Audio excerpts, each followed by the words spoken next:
ওষুধটা খাওয়ালেই ভালো হয়ে যাবে তো? না হুজুর, আগে এর সাথে এক মিথ্যেবাদী বিশ্বাসঘাতকের রক্ত মিশাতে হবে। কি আশ্চর্য কথা! এরকম লোক আমি কোথায় পাবো? আর পেলেও মিথ্যাবাদী বুঝবো কি করে? ওই লোকটির শরীর থেকে রক্ত নিয়ে দেখতে পারি হুজুর। কেন? আমার শরীর থেকে কেন? আমি মিথ্যাবাদী, বিশ্বাসঘাতক? আমি মিথ্যাবাদী, বিশ্বাসঘাতক কোনোটাই নই। হুজুর, আপনি কি ওর কথা শুনবেন না ছেলের জীবন বাঁচাবেন হুজুর? না না না না না, তোমাকেই রক্ত দিতে হবে।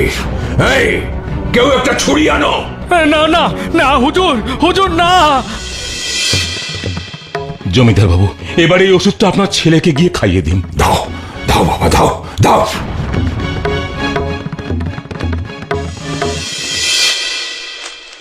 এটা একবারে অবাক কাণ্ড।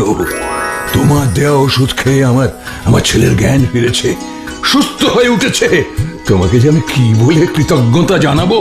আমি যে মিথ্যে বলিনি তার প্রমাণ পেলেন তো হুজুর। ওই লোকটিকেও আমি উদ্ধার করেছি, আমার বাড়িতে থাকতে দিয়েছি। সেসব ভুলে পুরস্কারের লোভে ও আপনার কাছে আমাকে চোর সাজাচ্ছে, আমার নামে মিথ্যে বলছে। এই, কে কোথায় আছিস? এই লোকটাকে বন্দি কর। আর কখনো মিথ্যে বলবো না হুজুর, আমায় ছেড়ে দিন হুজুর, আমায় ছেড়ে দিন।